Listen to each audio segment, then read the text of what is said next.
So Exodus 21, the NKJV version. Please open your Bible. Let's read together from verse 26, because yesterday we did verse 21 to 25. So from verse 26 of Exodus 21, NKJV, it says,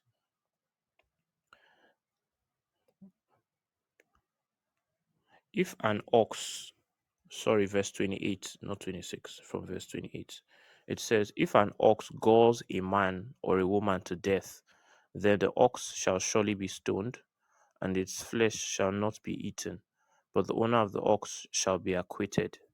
But if the ox tended to thrust with its horn in times past, and it has been made known to his owner, and he has not kept it confined, so that it has killed a man or a woman, the ox shall be stoned, and its owner shall also be put to death. If there is imposed on him a sum of money, then he shall pay to redeem his life whatever is imposed on him. Whether it has God a son or God a daughter, according to this judgment it shall be done to him. If the ox gores a male or female servant, he shall give it to their master 30 shekels of silver, and the ox shall be stoned. And if a man opens a pit, or if a man digs a pit and does not cover it, and an ox or a donkey falls in it, the owner of the pit shall make it good.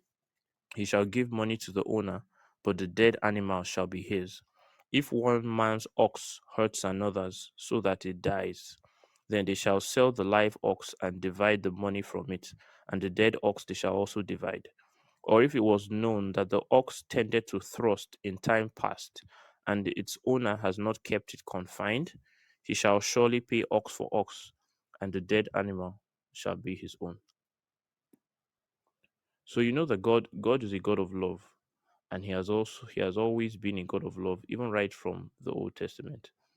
It's clearer to see love when we look at Jesus. Is much clearer. In the Old Testament, it's kind of, I won't use the word difficult, but it's not as clear. Let me put it like that. But even in the Old Testament, right? Remember that God is the same. He never changes. He says Jesus Christ the same yesterday, today, and forever. And even in the Old Testament, we need to know that God the Father and God the Son are one God. So Jesus told the Jews before Abraham was, I am. That I am was referencing when Moses was at the burning bush and he asked God, what is your name? And he says, I am that I am.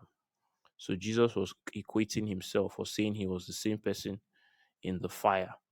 He was calling himself God. So when all those plagues and everything was happening, Jesus was saying he was also there. So God has always been a God of love. And in this latter part of Exodus 21, it's abundantly clear that God is a God of love. So let's go through the verses. It says, if an ox gores a man or a woman to death. So to gore is like, ox have horns, right? So if anybody doesn't know what an ox is, it's like a cow that is bred specifically for a male cow, by the way, that is bred specifically for labor.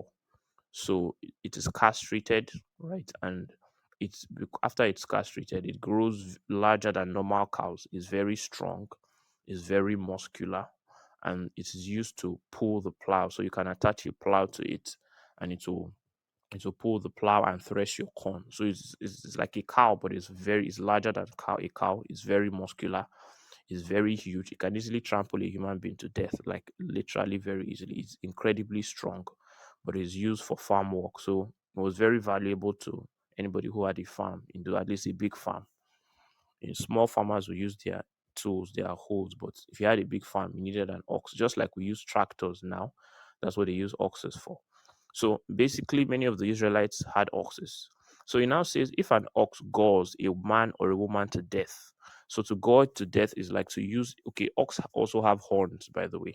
So they use their horns and stab somebody and the person dies. That's what the Bible is calling to gore to death. So he uses his horns, he stabs a human to pierce a human and the human being dies. So he says, if an ox gores a man or a woman to death, then the ox shall surely be stoned, and its flesh shall not be eaten, but the owner of the ox shall be acquitted. So he says, if you have an ox and your ox kills somebody, they should stone the ox They won't eat the ox, but nothing will be done to the owner of the ox. He will go scot free.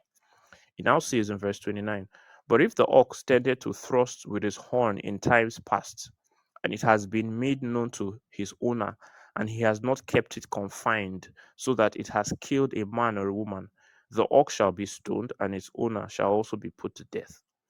So if a man has an ox, and somebody came and told you, "No, this is your ox.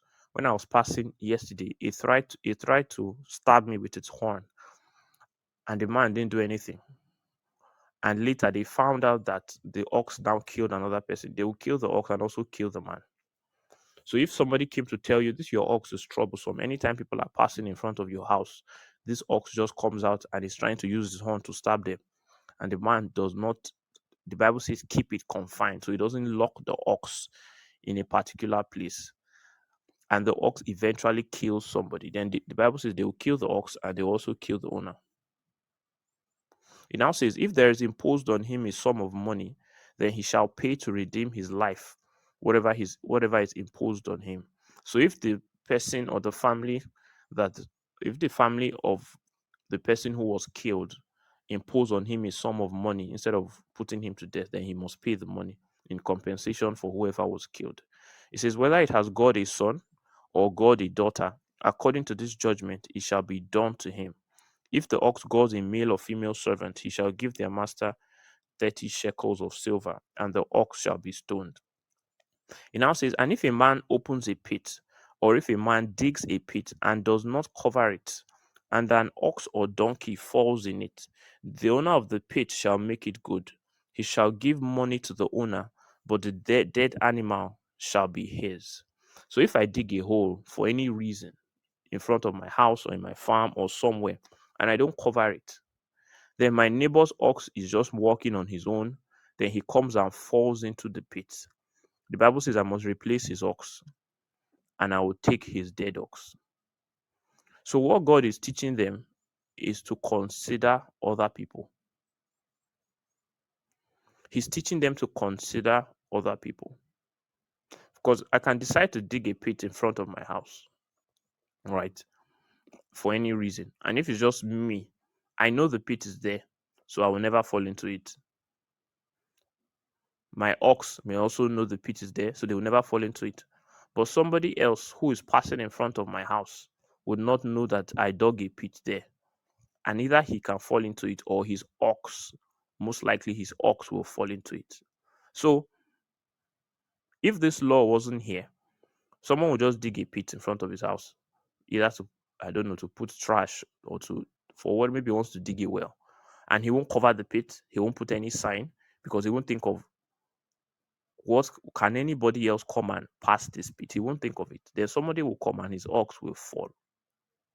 God was also telling them somebody has a stubborn ox. Let's say you have a stubborn ox. Remember that oxes are very important. They were like tractors in those days, right?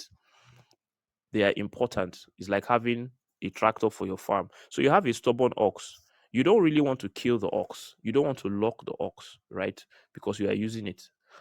So that ox will now go and kill somebody later. So by this law, where if your ox kills somebody, you will actually be killed. That's what God said. God was teaching them to consider other people. So now I have a stubborn ox. This ox is worth 500,000 naira or $80,000. It's my business tool. I use it to farm. I literally use it to farm. But now the ox is stubborn. If I kill this ox, then I've lost money. So if I'm thinking of only myself, I won't kill the ox. I will leave it. But one day the ox will go and kill another person. So God is saying, if your ox kills another person, if you continue reading, if your ox injures another person's ox, and people had been telling you that this your ox is troublesome, and you didn't do anything, then you must replace the person's ox that you killed. So God was teaching them that in your everyday life, this life is not about you. You must consider another person. You must think about how your actions affect another person. If you dig a pit, you must think, can somebody fall into this pit? If somebody is going to fall, then I have to cover the pit. Or I have to put a sign so somebody else knows this is a pit. If I have a stubborn ox, is either I kill it or I lock it in my house so it doesn't injure another person. So by giving them these laws, they now begin to think. It will first start with ox. How does my ox affect my neighbor? How does my stubbornness of my ox affect this person? If I dig a pit, how does it affect this person? If I do this, how does it affect another person? So it makes them to think about others. So you see, nowadays people are very selfish. So you can just be driving, especially in Nigeria, and one person, because he wants to buy corn, he will park on the road. He doesn't care that he has blocked the road. People behind him will be horning. But this guy, just because he wants to buy something, he will literally park his car. Everybody else will wait until he finish buying what he wants to buy. Then you can pass. It's called selfishness. It's a very high degree of selfishness. This is what the Israelites have been doing in time past. After all, I want to dig a pit. What's anybody's business? If they fall, let them fall now. In fact, the thing about selfishness is you will not even remember other people. You will not. You will not even remember that this thing I'm doing. You can actually when the guy is digging this pit and he doesn't put it aside, he will not remember that actually one of my neighbor's oxes can fall inside. All he's thinking about this pit, I'm going to convert it into a well. The thing about selfishness is you won't remember anybody else. You will just think of only yourself. So now that his ox is stubborn, all he's thinking of, how do I use this ox to make money quick? He's not thinking that this ox can actually kill somebody. So God gave them these laws so that you by the time you practice them for a while, at first you may be doing it because let them not kill me. If my ox kills another person, they can kill me. But later, it's no more. You're not just doing it because you want people to live. You are doing it because you care about your neighbor. So the guy who is driving, he just comes and he parks his car on the road. He may not exactly been doing it to inconvenience people, but he's so selfish that he doesn't think, it doesn't even occur to him that this car that I just parked on this road now, everybody's now squeezing to enter one lane because I've used only my car to block this lane because I want to buy corn and I'll be there for 30 minutes. And when people are saying leave the road, leave, I'll now be insulting them on top of it. It's called selfishness. That you can't see how your action is affecting another person. It's called selfishness. Someone will be driving, he will drive one. I mean, you see people that drive one way and block the entire road for another person. Many of the problems, especially in Nigeria, is the selfishness of other people that they don't think how will this thing affect another person. One day I was in church, we were having a prayer meeting. So it wasn't like a church. It wasn't what's the word? It wasn't like a full church service with praise and worship. It was just prayer. It was hours and hours of prayer. So we didn't use the main church auditorium. We used a smaller part of the church, a smaller section, a smaller hall, a different hall that we use for the normal church. So in that hall on that day, unfortunately, the AC wasn't working. Unfortunately, and there was no fan in the hall. So when we started praying, we had prayed for like 2 hours with the AC not working. So everywhere was so hot. It was hot. It was stuffy. So after 2 hours, the AC now came on. But when it came on, it wasn't even really cooling that much, but at least it was now on. But the place had been so stuffy that the AC was just cooling small areas where the around where the AC was. It was a stand, all those standing ACs, not the one that you put on the wall. It stands. So while we're praying, when the AC came on, one guy, everybody's sweating. When you prayed, all these 2 hours kabashing, you are already sweating. So when the AC came on, one guy, while we was just passing, I'm sure he wasn't even looking at the AC. But when he passed the AC, when you're praying, your eyes are closed.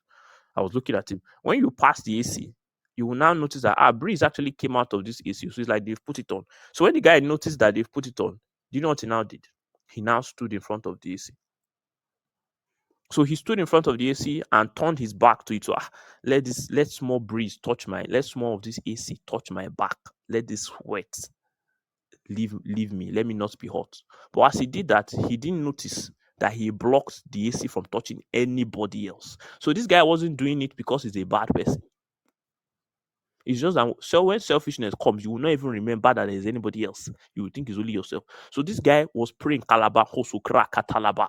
And as he passed, he just noticed that yeah, AC is blowing. Then he just stopped and said, let me collect some of this AC. But as he stood in front of it, that's how this guy blocked the AC for everyone. Nobody benefited from that AC. Only him. Only him. It's called selfishness. It's called selfishness. Have you seen people that, let's say you're in a relationship with them, just offend them first. They can ignore you for 2 weeks. You'll be begging. For 2 whole weeks, they will not pick your call. They will not pick. And all that time, they are not thinking, okay, this person did something wrong. But this constant blackout that I just disappeared, no call, I'm not replying the text, this person is actually tortured. They don't care. They're only thinking, see what this person did to me. But the person has apologized. And now just even pick the call and say, I'm fine. No, I'm not going to talk to you, Sha. I'm still angry, but I am fine. They will not pick. No text, nothing. It's called selfishness. Anytime you just think about how will this thing affect me, it's not affect another person. It's called selfishness. People who cheat others, they are very selfish. They are very selfish. Something you know is 10,000. You tell the person is 15,000. You don't know how much is in the person's budget. You don't know whether somebody in the person's family is even sick and they need money. But all you are just thinking is, let me collect my own. Let me get something from them. Don't know if that's the last money that is in their account. You truly don't care. You truly don't care. Apart from the fact that you are greedy, you are actually selfish. You are actually selfish. I remember one day I was talking to one lady. So the thing about selfishness, and you will not know. You will be very innocent. You will not even know. To even sound, you can even justify it. So I was talking to one lady, and she was like, she was we're talking about marriage and everything. So she understands where she is in terms of character development, right? So she was telling me that she has anger issues, that she gets angry easily. She can be a bit stubborn, and so she's self-aware. And she was like, she wants to get married, and she was saying she wants to marry a man who God will use to deliver her from their anger. So you know how a man who walks in love can culture his wife and through that love change her. She says she wants that kind of man. That she knows that she can be very angry. She knows that she can lose her temper. She can be stubborn. She can be this. She can be that. But she wants to marry a man who knows she's like that too. But God will use him over time when he loves her, when she gets angry and he's just loving her, she will change. It's selfishness.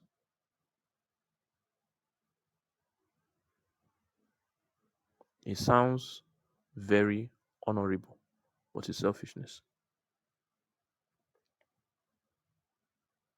So somebody knows you have character flaws, then instead of you to try and change, you will not try. You say anybody who's coming will take me as I am. Then God will use the person to change me. It's selfishness. So you come with your anger, and the guy comes very meek and humble. Then when you have an argument, you pour the whole anger on him because you know that he's a calm guy. You see, he's a loving guy. When he absorbs this and he loves me, he will change. That's selfishness. Because if you are thinking of the other person, you will work on yourself before you enter the marriage. You won't go and say, this is how I am. Anybody who wants me, take me as I am. Or after I've frustrated the person for long, then have you not seen people who say, me, I know I have anger issues, so let me marry somebody who is calm. You are very selfish. So you want to punish somebody with your anger. Instead of you to work on the anger, you say, me, I get angry. You are not trying to work on it, you say, and I get angry very quickly. So let me look for a woman who is very calm. So when you come back from or office, you will scream, shout, and oppress this woman. And because she's calm, she will now keep quiet and take it. Then you say, I like the kind of wife I married.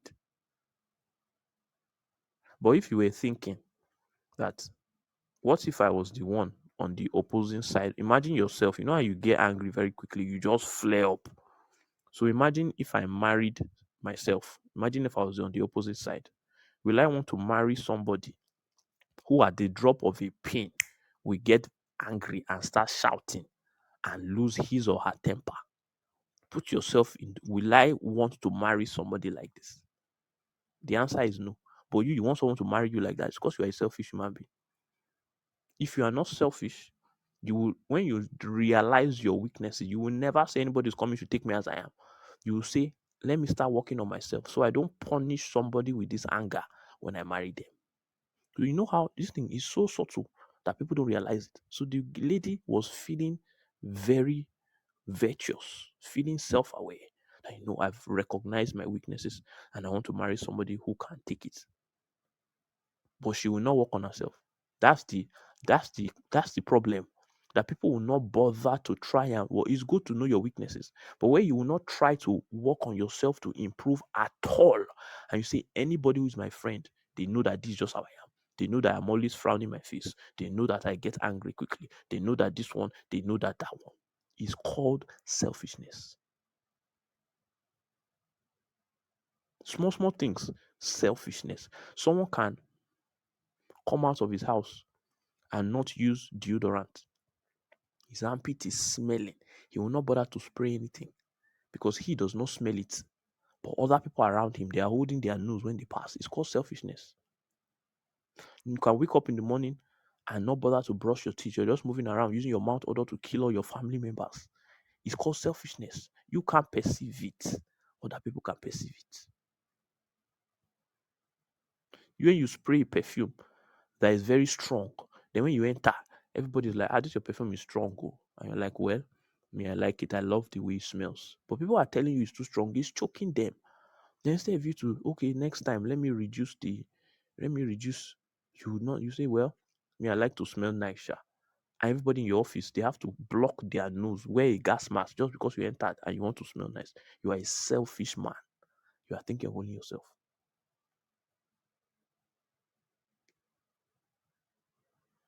If God didn't give them these laws about if your ox kills another person ox, let them kill you. Do you know how insensitive the Israelite society would have become?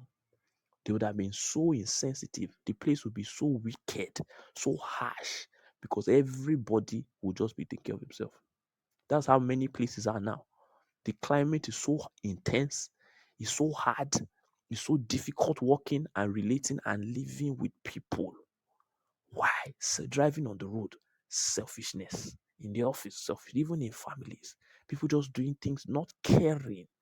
How they say this how everybody just mind his own space. If it affects them, fine. If it doesn't affect them, anything that wants to happen should happen. They don't care. It's called selfishness. It's called selfishness.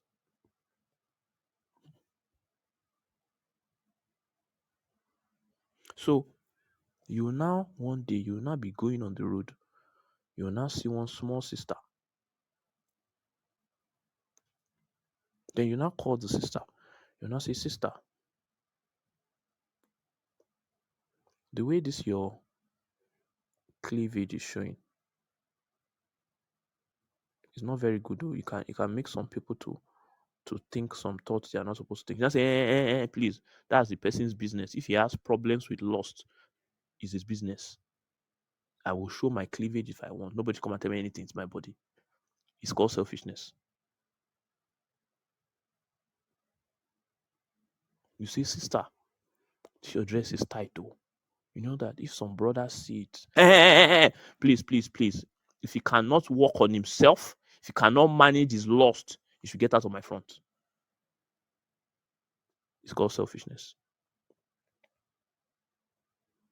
When you think about how once it doesn't affect you, anybody else can die. You don't care. It's called selfishness. So if you read the New Testament, Apostle Paul was lecturing the church in Corinth. So what was happening is some people were saying, because of how they used to worship idols in those days, they cook food for idols. When they kill a cow, they will first sacrifice it to the idol first before they do any other thing with the cow. And idol worship was everywhere. So when they kill cows, right, they will sacrifice the cow to an idol. But because the idol cannot eat the cow, is wood, is stone, he can't eat. They will not take that same cow that they sacrificed to an idol, they will bring it to the market and they will sell it as meat. Or if you go to your friend's house and they serve you food and there is beef inside, you can be sure that the guy first sacrificed it to his idol. Then when he finished, he took it and cooked it. So there was not an argument in the Corinthian church. Some people were saying we can't eat this meat. This meat has been sacrificed to idols. We can't eat it. Some of them were saying we can eat it. It's nothing. The idol is just wood. It's just stone. Let us eat it. So there was not an argument. Should we eat it? Should we not eat it? Apostle Paul now came in. He first lectured them. He first said, actually, the idol is nothing. It's just wood and stone. That if you eat it, there's nothing wrong. But he now let them know that if in eating this meat, you will hurt the conscience of another person, then don't eat it. He was saying that if when you eat this meat, it will offend somebody, offend in the sense that it will hurt his conscience. It can make him backslide, literally. He says, don't eat it. Don't eat it. So the reason he was telling them not to eat is not because something is wrong with meat. There's nothing wrong with eating meat.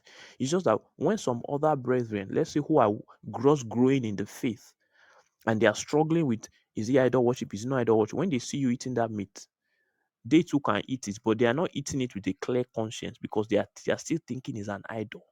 But because the strong brethren, the prayer warriors, the pastors are eating it, they say maybe it's not wrong. So they eat it too, but their conscience is defiled.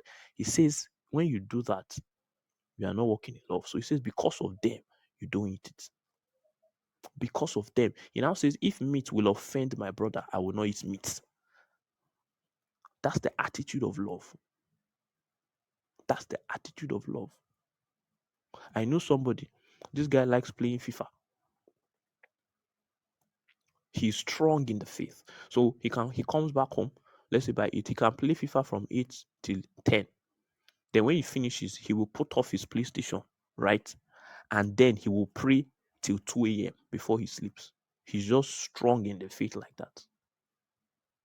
But this guy, he was now telling me that he has a junior brother who is not very strong in the faith. His brother lives with him.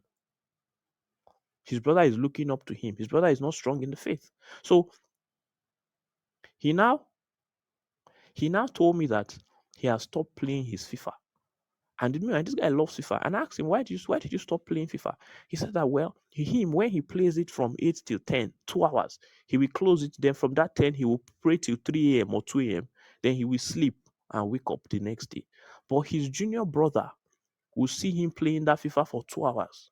And his junior brother looks up to him. So his junior brother too will now enter his own room, put on his own PlayStation, and play FIFA for 2 hours. But the difference is, when he puts off his own, he will go and pray. But his brother will not pray because he's not strong in the faith. So once he plays for that 2 hours, he will just go and sleep. So he said, if I keep doing this thing, I will destroy my brother. He will see me doing this thing. He will think he will not know that I still go and pray. And even if he tries to copy me, he won't be able to copy me because he has not built of himself. He has not built himself. So he said, because of my brother, I will not play PlayStation. Ha! I was amazed. You don't know how much this guy loves this FIFA. But because he noticed that this thing is going to affect his brother, he said, I will not do it. But you see somebody will show up with cleavage, with breasts, and you are trying to explain that somebody can actually fall into temptation and they say, please, there's no dress code for Christians. What a selfish human being. See, there's no dress code for Christians. We can dress how we want. So Apostle Paul was explaining to them that, see, not all of you are the same. That's what you need to understand. He was telling them that not all of you are the same. So some people, you were born in church. So to them, it's just meat. Why can you say we dedicate meat to idols? It doesn't make sense. They didn't enter into idol worship. So you say it's meat, it's just meat. So you say let's eat it, they will eat it, and they'll be telling other people to eat it. But we're saying that some of these people that you are saying to eat this meat, these people were once idol worshippers. You didn't worship idols, so it's nothing. But they actually worship these idols. They bow down to these idols before they became Christians. So to them, that meat is a big deal. So you have not worshipped idols. So it's just meat to you. But to them, they actually worshipped idols, some of them for 10 years, some of them for 15 years. So now that they just became born again, you can't just come and tell them that it's an idol. They don't get it. It's a big deal. So if you force them to eat this meat, you will defile them. You will defile them. So everybody is not the same. So when you come out with a body part showing, some guys will see it, it doesn't mean anything to them. Truly speaking, that small cleavage that you are showing. Do you know why? These ones grew up in the world. They've watched enough pornography before Jesus saved them. They've been to strip clubs. They've fornicated all their life. So that small chest, breast that is showing, it doesn't mean anything. But everybody is not the same. Some, they are struggling. They are not used to it. So when they see all those kind of things, it's a struggle for them. Apostle Paul says that if you offend the conscience of your brother, you sin against Christ. It's actually a sin. I will look for the scripture and read it before we leave. I don't have it in my brain. It says, if I offend my brother who Christ died for, he says, I sin against Christ. So if by my actions I lead somebody to sin, it's a sin unto me. If I do something that will make somebody sin, Apostle Paul says, Christ died for him too. Apostle Paul says, you have committed a sin. So somebody is struggling with masturbation in his private chambers. It's a struggle. He's a Christian, but he's struggling. He has tried all his best to not to go on Instagram, so he doesn't see what will make him to go and touch himself in the night. He has made sure he's not opening any porn sites. He has made sure he's not watching any movies with sexuality, just so that Satan doesn't destroy him. And after doing all this, when he comes out, one Christian sister will come out with her breast showing and destroy this guy's consecration that he has been working on for the past 2 weeks. So he has closed all his Instagram. He's not watching any of those things just so that he doesn't get tempted. Then he comes out. Then one sister shows up with a dress so tight she can't even move where she can't walk freely. And she thinks God is happy with her. She thinks the guy that God is trying to save, he goes back into his masturbation. When he gets home that night, it's the picture of her breast that Satan will bring to him. When he lies down, Satan will show him that woman's breast. Why are you a weapon in the hand of the devil? You've not won up to 10 souls, but people have used your breast to masturbate everywhere. You are an apostle of darkness. You stand on Instagram, you spread immorality. Everybody who sees your body parts, they start thinking of lustful thoughts. Powerful apostle of immorality. You've not won up to 10 souls. Then when you tell them, they say, please, please, please, please. If we have freedom. Apostle Paul says, Galatians 5:13. He says, brethren, you have liberty. He says, for brethren, you have been called unto liberty. Only not use your liberty for an occasion to the flesh. He says, you have been called unto liberty, but don't use this liberty for an occasion to the flesh. So let's imagine drinking a sip of wine that has alcohol is not a sin. It's not. If I just take one small glass, small, and just drink it once in a while, it's not a sin. But if somebody comes to stay with me, who I know this person is an alcoholic, is actually struggling, It will be the good godly thing is to throw that wine away. The godly thing to do is to throw it away.